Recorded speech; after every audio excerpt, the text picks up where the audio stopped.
श्रुत गंगा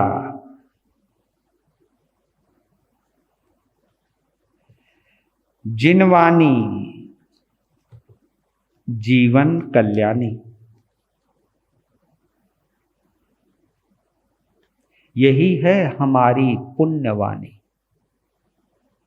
महसूस करिए, आपको कभी मनपसंद चीज मिल जाए तो हमें बड़ी खुशी होती है।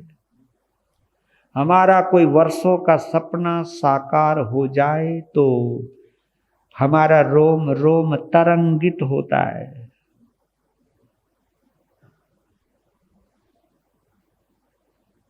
जैसे सांसारिक उपलब्धियों पर आप प्रसन्नता जाहिर करते हो, वैसी प्रसन्नता, वैसा आनंद क्या हमें इस माहौल में आ रहा है?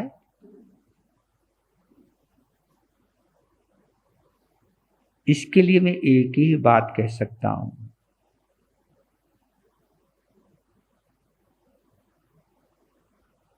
कि अगर ये आनंद आ रहा है तो आपको मालूम है हमारी भव्यता, भव्यता उसे कहते हैं जिसके पास मुक्ति में जाने की काबिलियत है। भव्य जीव उसको कहते तारनहार जीव को, तारनहार जीव को हम भव्य जीव कहते हैं। भव्य जीव कभी भी चाहे असंख्यात वर्ष लग जाए, लेकिन कभी भी मुक्ति में जरूर जाएगा। अभव्य जीव मुक्ति का आनंद नहीं ले सकता।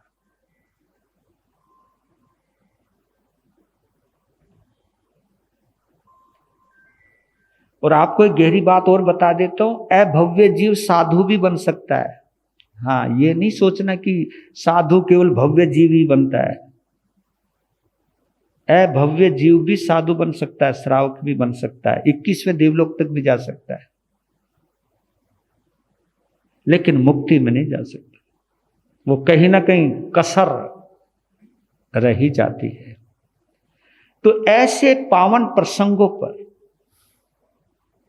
जब जिनवानी की आराधना हो रही हो, जिनवानी से हमारे कानों का, हमारी आंखों का, हमारे शरीर का, हमारी इंद्रियों का, हमारे मन का जब संयोग जुड़ता है और उस संयोग के साथ जब तन्मयता, तन्मय उसको कहते हैं जब मन, वचन और काया बिल्कुल उसी में ही डूब जाए। इस डूबने में हमें कोई बाहर की याद ना आए, इसको तन्मयता कहते हैं। और इस तन्मयता के अंदर हम सम्यक्त की उपार्जना करते हैं, और सम्यक्त की उपार्जना ही हमारे लिए मुक्ति की साधना में सहयोगी बनती है। तो एक बार हम पुनः अपने अपने सौभाग्य की सराहना करें कि धन्य है इन पलों को।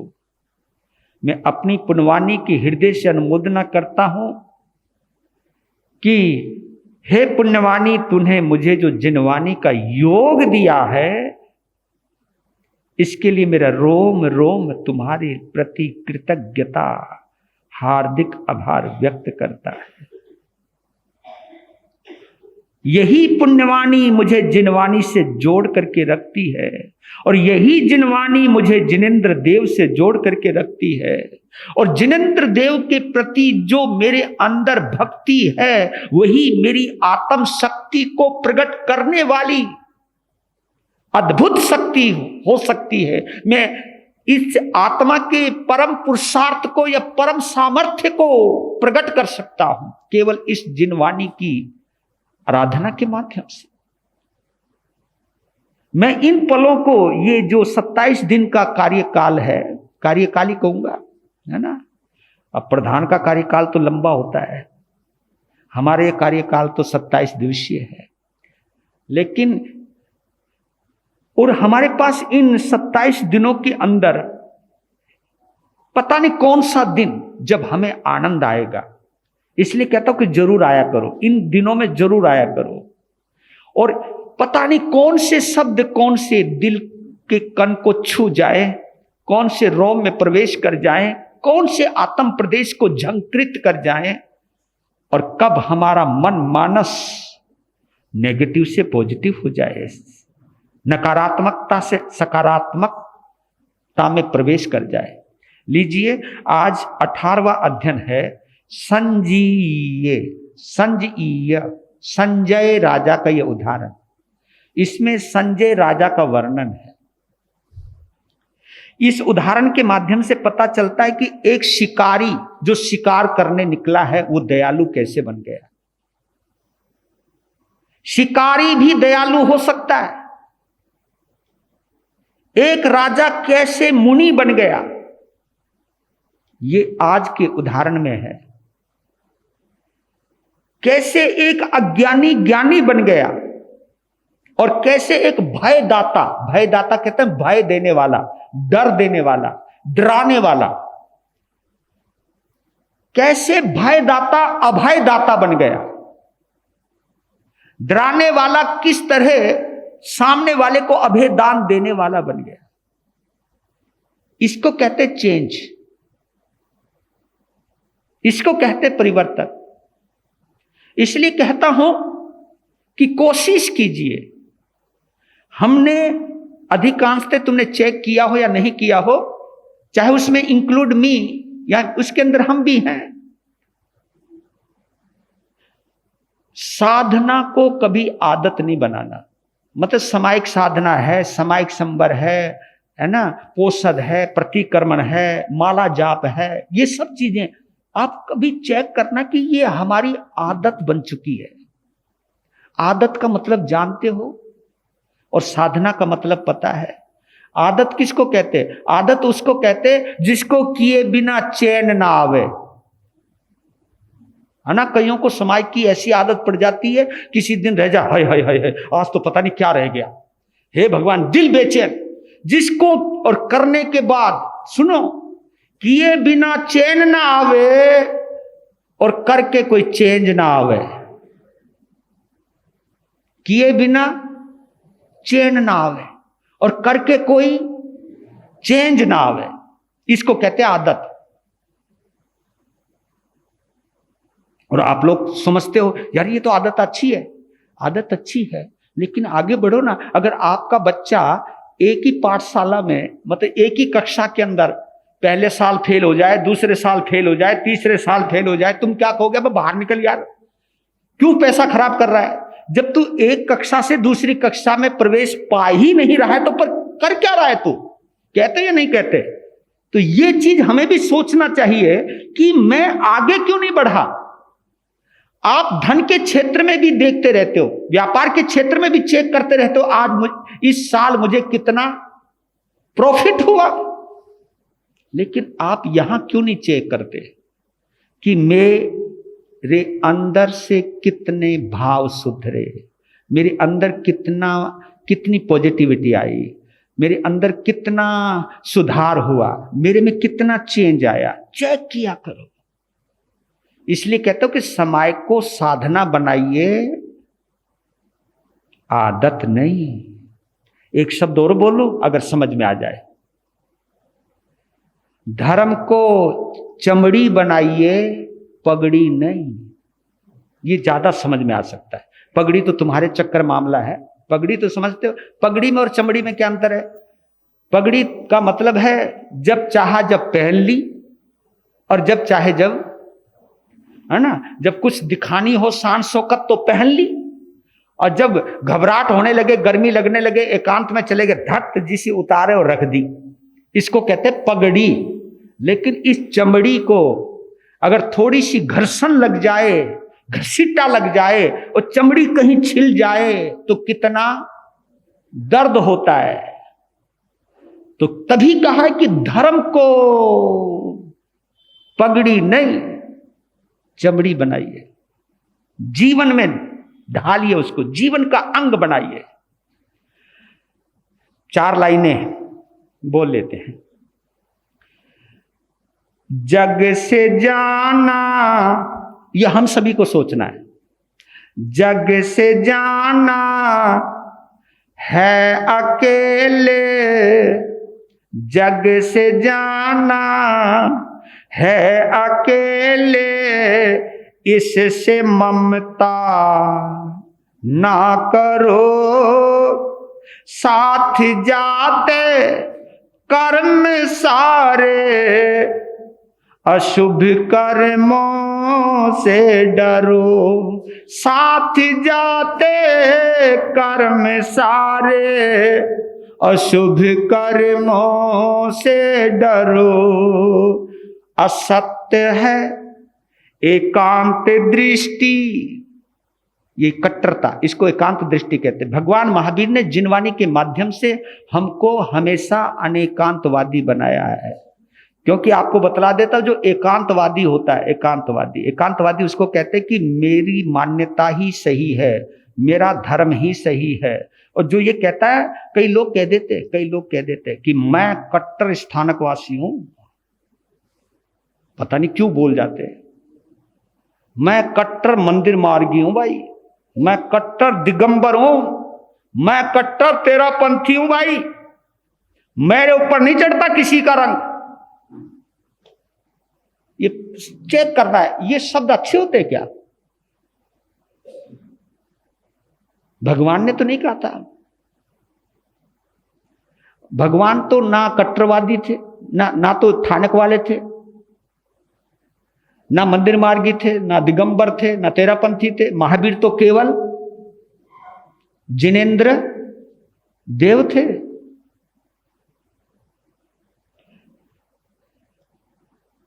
हम जैन बोल सकते हैं। मैं तो साफ कहता हूं भैया, मैं बाई चांस स्थानकवासी हूं, बाई चांस, क्योंकि उसमें हम कुछ नहीं कर सकते। जहां जन्म मिला है, बेशक तो हम सनातन धर्म में पैदा हुए जैन शासन के, मैं बाई चांस जैन मतलब स्थानकवासी संत हूं, बाई चांस। लेकिन बाई चॉइस मैं जैन संत हूं। चॉइस को, चांस को हम बदल नहीं सकते, लेकिन चॉइस को तो बदल सकते। हम बाई चांस श्रावक, आप स्थानकवासी हो सकते हो, लेकिन बाई चॉइस जैन बनिए ना। आप जैन बनेंगे तो उदार बनोगे, आप, आपका क्षेत्र विस्तृत हो जाएगा। लेकिन अगर एक कूप मंडूक बन जाओगे तो फिर हम शायद इंसान भी ना बन पाए। जैन होना तो बहुत दूर की बात है। तो इंसान बनने के लिए हमें उदार बनना पड़ता है। असत्य है एकांत दृष्टि, उससे बच कर के चलो, संजय मुनि ने जो किया उससे शिक्षा ले चलो, संजय मुनि ने जो किया उससे शिक्षा ले चलो। पहली बात, जग से जाना है अकेले, इससे ममता ना करो। ये इंसान को मान लेना चाहिए। आप चाहे कितने खूबसूरत हो, आप चाहे कितने बड़े सेठ हो, और चाहे कितनी बड़ी आपकी बाहर की दुनिया हो, चाहे कितना ही बड़ा आपके पास पद हो, ये सब चीजें आपके साथ और हमारे साथ नहीं जाएगी। पहले ये डिसाइड कर लो आप कि ये शरीर मेरे साथ नहीं जाएगा, और इस शरीर से जुड़ी हुई सभी चीजें मेरे साथ नहीं जाएगी। पहले यही निश्चय कर लेना चाहिए, क्योंकि हम सभी अपनी पहचान के चक्कर में पड़े हुए हैं। हम सभी अपनी पहचान को बचाने के चक्कर में लगे हुए हैं। इसलिए कहते कि संसार, शरीर, संप्रदाय, ये जितनी भी चीजें हैं, इनसे ममता नहीं करनी, क्योंकि इनसे जो ममता होती है वो मोहनीय कर्म की वजह से होती है। ये जो इनके प्रति आसक्ति आती है, और आसक्ति उसको कहते हैं जो हमारी शक्ति को नष्ट करता है। आसक्ति, जब हम आसक्त हो जाते हैं, मजबूर हो जाते हैं, किसी के गुलाम हो जाते हैं, कुछ भी समझ लीजिए, हम जब गुलाम हो जाते हैं, आसक्त हो जाते हैं। आसक्ति हमें अशक्त बनाती है, कमजोर बनाती है। भक्ति हमें शक्ति प्रदान करती है, क्योंकि भक्ति आत्मा की चीज है, आसक्ति इंद्रिय और मन का विकार है। और इसी आसक्ति में ही हम पाप करते हैं। और फिर कह रहे हैं कि जब हम जाएंगे ना तो कोई महल मकान व्यापार साथ नहीं जाएगा, लेकिन इनको बनाने के चक्कर में जो जो भी तुमने बुरा किया है या हमने बुरा किया है, जो जो भी बुरा किया है, जो भी अशुभ कर्म किए हैं, वो कर्म हमारे साथ जाएगा। बस यही चीज देख लेना। जब भी किसी का बुरा करने जाओ, कहा कि बुरा करते करते मर गया तो ये चीज तो यहीं रह जाएगी, लेकिन ये बुरे भावों के आधार पर जो बुरे अशुभ आश्रव किया है, पाप का जो मैंने आश्रव किया है, पापों को जो निमंत्रण दिया है, वो पाप मेरी आत्मा में चिपक जाएंगे और मेरा जो कार्मन शरीर है वो इतना मजबूत हो जाएगा और उसकी मजबूती ही मुझे जन्म मरण के चक्कर में डाल देगी। आप औदारिक शरीर को जितना मजबूत बनाओ, लेकिन कार्मन शरीर को कमजोर करो। कार्मन शरीर तो जानते होंगे ना, जो कर्मों का शरीर है, जो अष्ट कर्मों का शरीर है, जिसको हम कार्मन शरीर कहते हैं। ये कार्मन शरीर 8 कर्मों का पिंड है और इस कार्मन शरीर रूपी पिंजरे में आत्मा कैद है। तो बुरे कर्म हमारे साथ जाएंगे। तो ये कहानी है काम्पिल्य नगर की। मैं आश्चर्य में पड़ गया कि काम्पिल्य नगर के राजा का नाम है संजय राजा।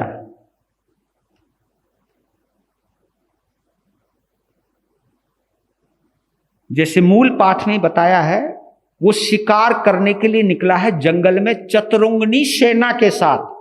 मतलब लड़ाई करने नहीं जा रहा, निरीह कमजोर पशुओं की हत्या करने के लिए, चुनिंदा सैनिकों के साथ नहीं, चारों की चारों सेना, घुड़सवार क्या, गज सेना क्या, रथ सेना क्या, पैदल वाले क्या, सभी को लेकर के चल दिया। क्या आज है ना, पूरा जंगल उजाड़ के आएंगे भाई। जितने भी जानवर हैं, कुछ भी मिल जाए सामने, अपना निशाना पक्का करेंगे। यानी निशाना कितना है उसको चेक करने के लिए सभी सैनिकों को लेकर के गया है। भाले वालों को कहा कि तुम भाला फेंकना, धनुष बाण वालों को कहा कि तुम तीर चलाना, और जो जो भी जिसके शस्त्र हैं उन शस्त्रों से हिरणों का वध करेंगे। हिरणों को मारने के लिए, मृगों को मारने के लिए पूरी सेना लेकर के चल पड़ा। जैसे जंगल में प्रवेश किया, वहां के जंगली जानवरों में हड़कंप मच गया, सब भागने लगे और भागते हुए डरे हुए उन जानवरों पर वो तीरक मान छोड़ने लगे। कोई भाला फेंकने लगा, कोई घायल होने लगा, कोई मरने लगा, और पूरे जंगल में पशुओं की चित्कार गूंजने लगी। आप सोचो रे, कितनी क्रूरता रही होगी। इसका रीजन और आगे बताता हूं। चलते चलते गहरे वन में चले गए तो वहां क्या देखा, एक चारों तरफ से केसर उद्यान है। केसर का बाग होगा ये, जैसे भी उद्यान है केसर उद्यान, और वो बड़े तरीके से कुदरत ने बनाया हुआ है। वो किसी राजा ने नहीं बनाया था, कुदरत ने बना रखा था। कुदरत भी जब श्रृंगार करती है तो बहुत जबरदस्त श्रृंगार करती है, इसमें कोई दो राय नहीं है। इंसान की कारीगरी एक तरफ पड़ी रह जाती है। जब कुदरत किसी चीज को सुधारती है, और कुदरत जब कुदरत का श्रृंगार करती है तो जबरदस्त करती है। तो केसर वन उद्यान जो चारों तरफ से गोलाकार है, और वहां एक शिला के ऊपर एक संत बैठे हुए हैं, मुनिराज बैठे हुए हैं, और जितने भी हिरण हैं जो बचे हुए थे सब उस गोल धारे में घुस गए। और एक जो घायल था हिरण, वो हिरण उस मुनिराज की गोद में अपना सिर रखे हुए, उसकी आंखों से आंसू निकल रहे हैं। मुनि ध्यानस्थ हैं। जब दूर से संजय राजा ने ये जब नजारा देखा तो डर के मारे वो कांपने लग गया, भयभीत हो गया, टांगे कांपने लगी, क्योंकि संत का चेहरा बड़ा तेजस्वी था और वो ध्यानस्थ थे। क्या तेज निकल रहा है। और राजा ने सोचा, संजय तेरे से बहुत बड़ी भूल हो गई,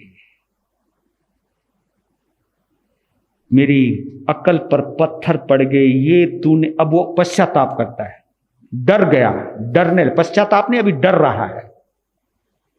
क्योंकि आपको बताओ एक रहस्य, डराने वाला सबसे ज्यादा डरपोक होता है। क्या बोला मैंने? डराने वाला सबसे ज्यादा डरपोक होता है। वो अपने डर को डराकर ही प्रकट करता है। वो ये चाहता कि दुनिया को डरा करके रखो, दहशत में रखो लोगों को। लेकिन जो डरपोक होते वही ऐसा करते हैं। इसलिए तो एक शब्द मैंने बोला था, कभी याद हो, कि दुखी व्यक्ति ही दूसरों को दुखी करता है। दुखी व्यक्ति ही दूसरों को दुखी करता है। जो अंदर से प्रसन्न होता है वो कभी किसी को दुखी नहीं करता। और हमारे अंदर आपने चेक किया हो कि पहले इतनी बीमारियां नहीं थी जितनी आजकल बीमारियां आ गई। क्यों आई? क्योंकि हमारे अंदर नेगेटिविटी हर रोज बढ़ती जा रही है।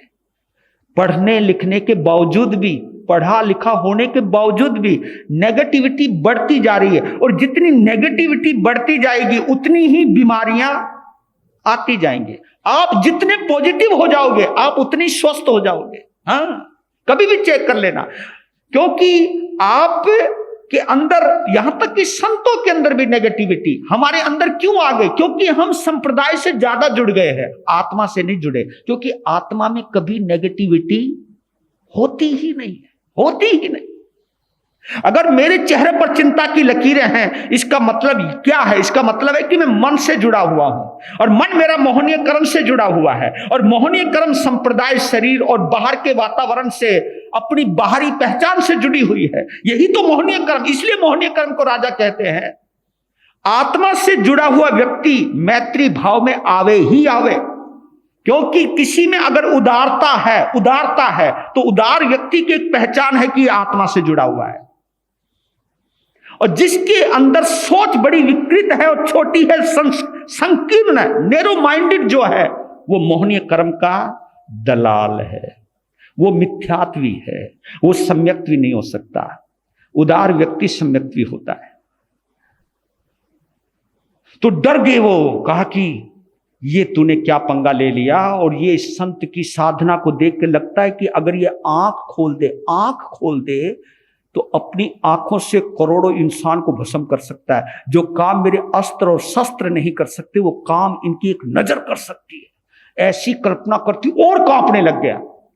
और कांपते दूर से बोला, गुरुदेव माफी देना, मुझे नहीं मालूम था ये आपके हिरण हैं, मुझे माफी देना, मैं माफी मांगता हूं। ये जोर से बोला। लेकिन मुनि ध्यान में बैठे रहे। जब ध्यान नहीं खोला अब राजा और डर गया, कि अब ये एक और साधना कर रहे हैं। और जो हिरण गोद में सिर रख के बैठा हुआ था, वो राजा समझ गया कि ये सब कह रहा है कि एक आतताई, एक आतंकवादी आया है जिसने इस वन के पशु पक्षियों पर अत्याचार किया है। गुरुदेव इसको सजा दो, इसको सजा दो, इसको दंड दो, दंडित करो। शायद यही बोल रहा है। क्योंकि डरा हुआ व्यक्ति कल्पनाओं में पता नहीं क्या क्या सोचता चला जाता है। मेरा नाम संजय, अब डर के मारे और बोला, मैं अपने अपराध की क्षमा मांगता हूं, मेरा नाम राजा है, मुझे अभेदान दे दो, मैं आपसे माफी मांगता हूं। 3-4 बार चिल्लाए। तब मुनिराज ने आंख खोली। राजा की आंखें उस गर्द भाली मुनि से मिली, लेकिन आंखों में देखो अंतर से जुड़ा हुआ है, आत्मा से जुड़ी हुई है, आंखों की अलग ही पहचान है। पॉजिटिव जिसके अंदर सोच होती है उसकी आंखों में अलग ही चमक होती है, आंखों में अलग ही अपनापन होता है। ये बेरुखी तो आती है नफरत से और स्वार्थ से। स्वार्थ में आंखों में चमक भी आती है, लेकिन स्वार्थ से। स्वार्थ में कब? जब ये पता लग जाए ये काम इसी बंदे के द्वारा होगा, तो वो जो स्वार्थ है वो चमक लाता है, लेकिन एक निस्वार्थ चमक होती है। उन्होंने कहा कि हे संजय, डरो मत, मैं तुम्हें अभेदान देता हूं, लेकिन तुम भी तो अभेदान देने वाले बनो। जो तुम डर रहे हो मेरी वजह से नहीं, तुम अंतर के भय से भयभीत हो। तुम्हारे अंदर एक ख्याल आ रहा है, मैं किसी को मार सकता हूं तो कोई मुझे भी मार सकता है। ये भय मैंने पैदा नहीं किया, तुम्हारे भय ने ही तुम्हें भयभीत किया है। मेरी ओर से तुम्हें अभय है। अगर तुम किसी को जीवन देने वाले बनते तो आज तुम डरे हुए नहीं रहते। डराने वाला ही डरता है, मारने वाला ही मरता है। भय पैदा करने वाला ही भयभीत होता है। और संत की जब वाणी निकली ना, वो वाणी सीधी अंदर गई, अंदर गई। क्योंकि उस वक्त वातावरण क्योंकि शांत था वातावरण, और उस समय जब व्यक्ति कहीं ना कहीं एकाग्र हो जाता है तो एकाग्र होते वक्त सब कुछ पूरे वातावरण को एक्सेप्ट कर लेता है। वहां जो भी कुछ भी घटित होता है उसको उसका साक्षी बन जाता है, उसको स्वीकार कर लेता है। तब वो कहने लगते कि तू अपनी जीभ के लिए, अपने निशाने के लिए, अपने स्वाद के लिए इन मृगों की खाल पर बैठकर सांड पत्ती दिखाने के लिए, इनके मांस को खाकर के अपने आप को बलवान बनाने के लिए, किसके लिए कर रहा है तू इतना पाप? राजन, जब तू जाएगा ना, ये सब पाप कर्म तेरे साथ जाने वाले। ये कमजोर है, तू मजबूत है। तू मजबूत है, ये मजबूर हैं, इसलिए तेरा दाव चल रहा है। लेकिन राजन, इस किस्मत का कोई पता नहीं चलता कि मजबूर कब मजबूत हो जाए और मजबूत कब मजबूर हो जाए। सहायक बनो, तुम्हारी शक्ति बढ़ेगी। किसी को मारोगे तो कमजोर बनोगे। ये सब बातें बोलते जा रहे हैं। इन बातों का इतना असर हुआ।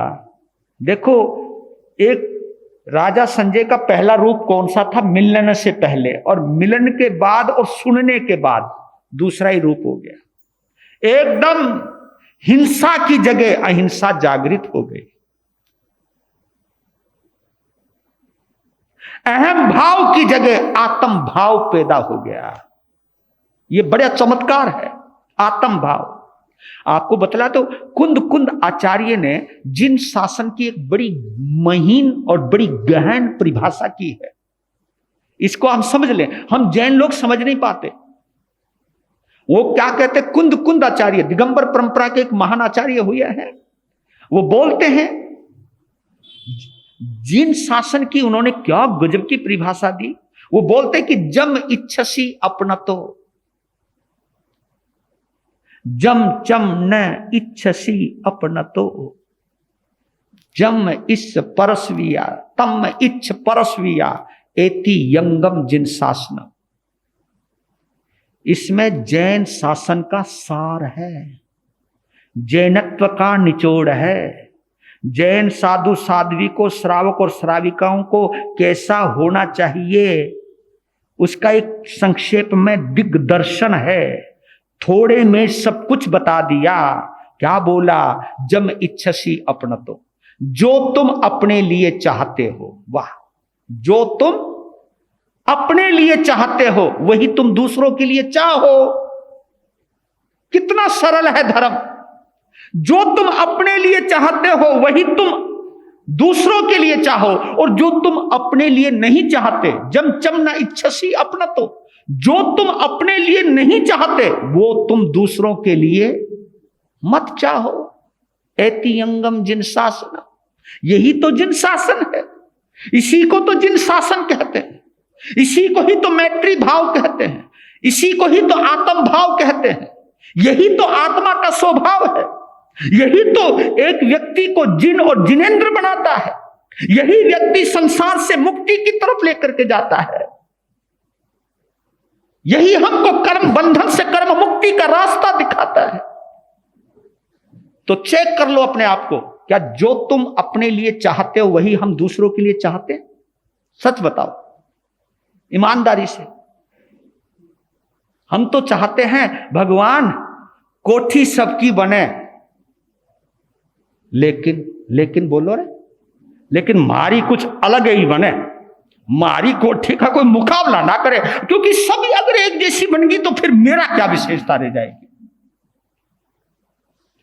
भगवान सबके बच्चे पढ़े लिखे बनावे, लेकिन मारा कुछ एक्स्ट्रा ही बना दो। सबकी बीबियां सुंदर हो, लेकिन मारी कुछ एक्स्ट्रा ऑर्डिनरी हो। तुम संतों पर भी आ जाते हो, ये सब चीज कहीं पर भी घुसा लेते हो, क्योंकि आप ये सोच लिए जो तुम अपने लिए चाहते हो, आप अपने लिए धोखा नहीं चाहते। मैं बताऊं, बड़े से बड़ा धोखेबाज भी नहीं चाहता कोई मेरे साथ, बोलो ना जरा, कोई भी बड़े से बड़ा धोखेबाज भी नहीं चाहता कोई मेरे साथ धोखा करे। बड़े से बड़ा चोर भी नहीं चाहता कि मेरे यहां कोई चोरी करे।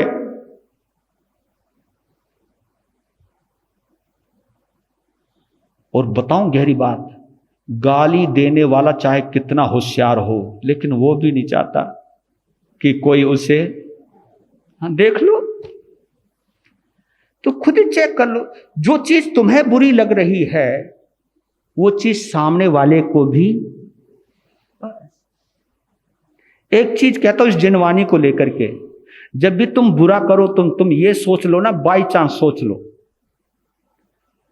कि सर्वज्ञ से कुछ भी छुपा हुआ नहीं है, सब काउंट हो रहा है। ये सब बातें सुनी तो संजय का दिल बदल गया और वहीं बोला कि मैं एक बार अपने बच्चे को राजपाट सौंपकर आपके पास आता हूं और आपके चरणों में दीक्षा लेता हूं। देखो बदला तो इतना बदला, राजपाट ही छोड़ दिया, आत्मा के पाठ पर विराजमान हो गए। वो जान गया कि आत्मा का पाठ ही शाश्वत है, राजा का पाठ तो अशाश्वत है। और याद कर लेना, आप कितनी शानदार कोठी बनाओ, आपके मरने के बाद दूसरा ही तो उपयोग करेगा। तुम चाहे कितना भी पैसा कमाओ, है ना, कितना भी पैसा कमाओ, तुम्हारे जाने के बाद दूसरा ही तो उपयोग करेगा।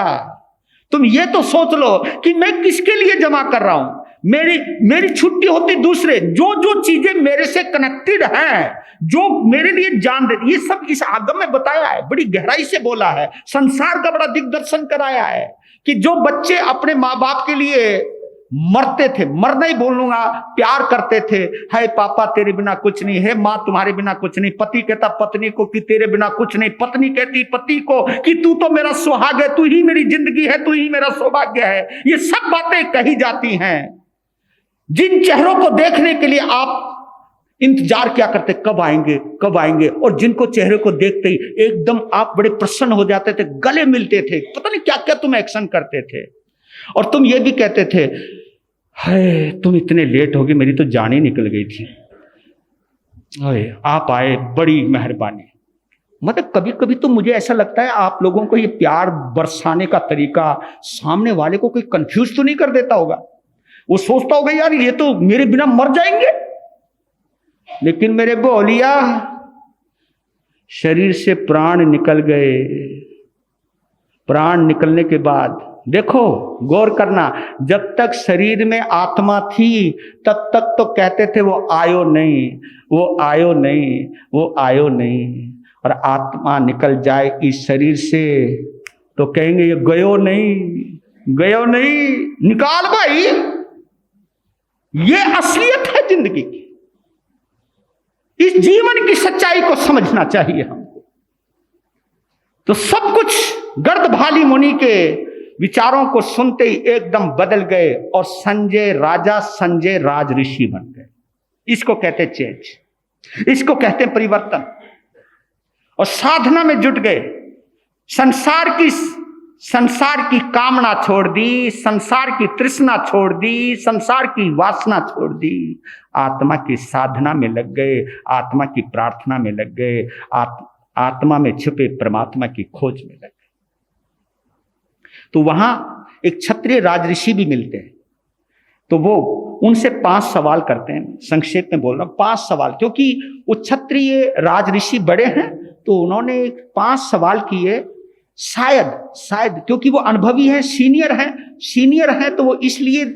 और सवालों में सवाल का क्या जवाब होगा ये बड़ा महत्वपूर्ण होता है। एक सवाल किया उन्होंने, पहला सवाल कि तुम्हारा नाम क्या है। संजय राज ऋषि को कौन मिले हैं? क्षत्रिय राज ऋषि। तो कहा कि तुम्हारा नाम क्या है, तुम्हारा गोत्र क्या है और तुम किस कारण से मुनि बने हो, और तुम्हारे गुरु कौन हैं, और तुमको विनीत क्यों कहा जाता है। ये क्योंकि बड़ा 5 सवाल के 5 जवाब सुनने चाहते थे, वो चेक करना चाहते थे, क्योंकि सवाल का जवाब बड़ा महत्वपूर्ण होता है जी। तो उन्होंने कहा इस शरीर का नाम संजय है, क्योंकि और ये पक्का बात है, जो भी आपका नाम है इस वक्त ये तुम्हारी आत्मा का नाम नहीं है। ये किसका नाम है? ये शरीर का नाम है। अगली गति में जाओगे इसका नाम कुछ और बदल जाएगा, कुछ और हो जाएगा। तो कहा कि इस शरीर का नाम संजय है। मेरा गोत्र कर्म के प्रभाव से मेरा गौतम गोत्र है, वो गौतम गोत्री थे। और मैं तब एक सवाल का जवाब दिया, तुम किस कारण मुनि बने, किस लिए मुनि बने। इस सवाल का जवाब दिया कि मैं मुक्ति के लिए मुनि बना हूं। क्लियर है? मुनि बनने का एक उद्देश्य होना चाहिए, मुझे मुक्ति की तरफ जाना है।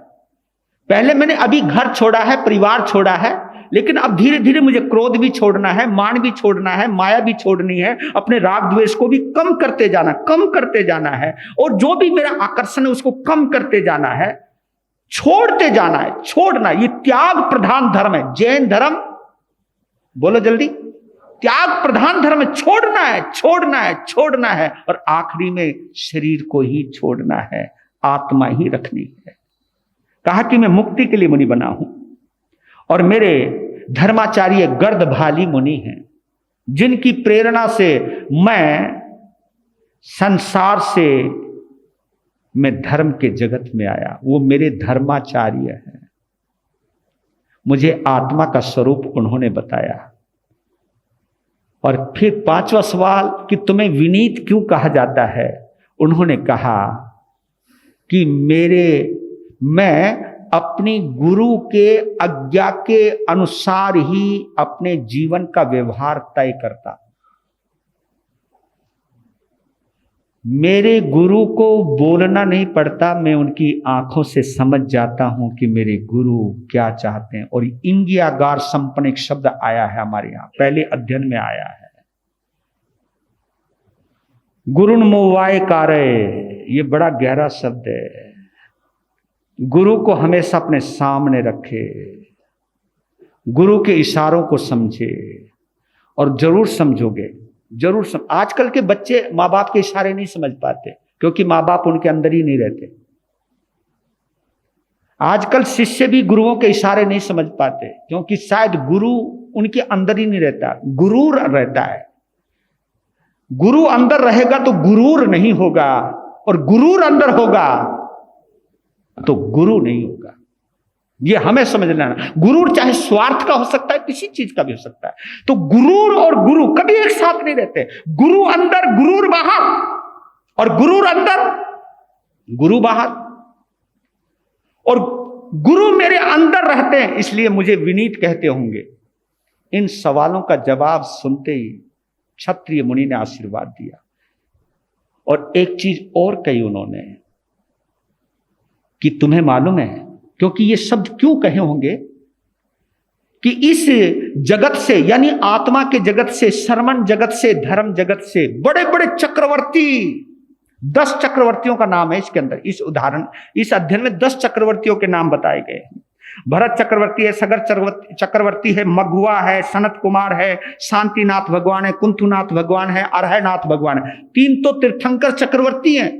तो कहा कि आप ये देखिए, इतने बड़े पद पर बैठने के बावजूद भी उनको कुछ सुनसान, कुछ ऐसा लगा कि मैं पूरा नहीं हुआ।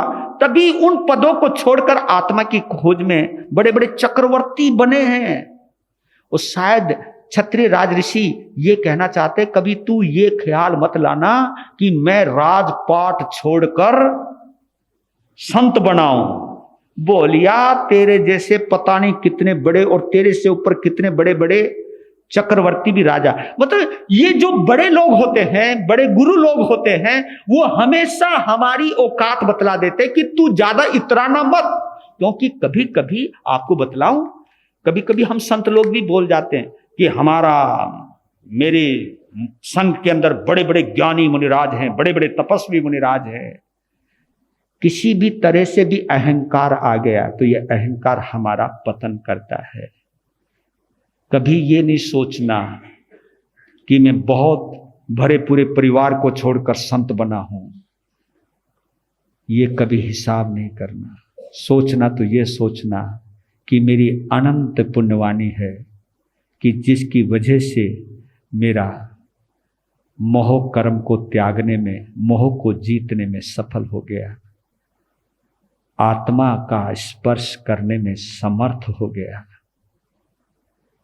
हे, ये सब कुछ शक्ति मेरी नहीं है, ये सारा सामर्थ्य आत्मा का है, परमात्मा का है, भावों का है, समता का है, संभाव का है, स्वभाव का है। यही जिनवानी है जो हमें जिनेंद्र देव बनाती है।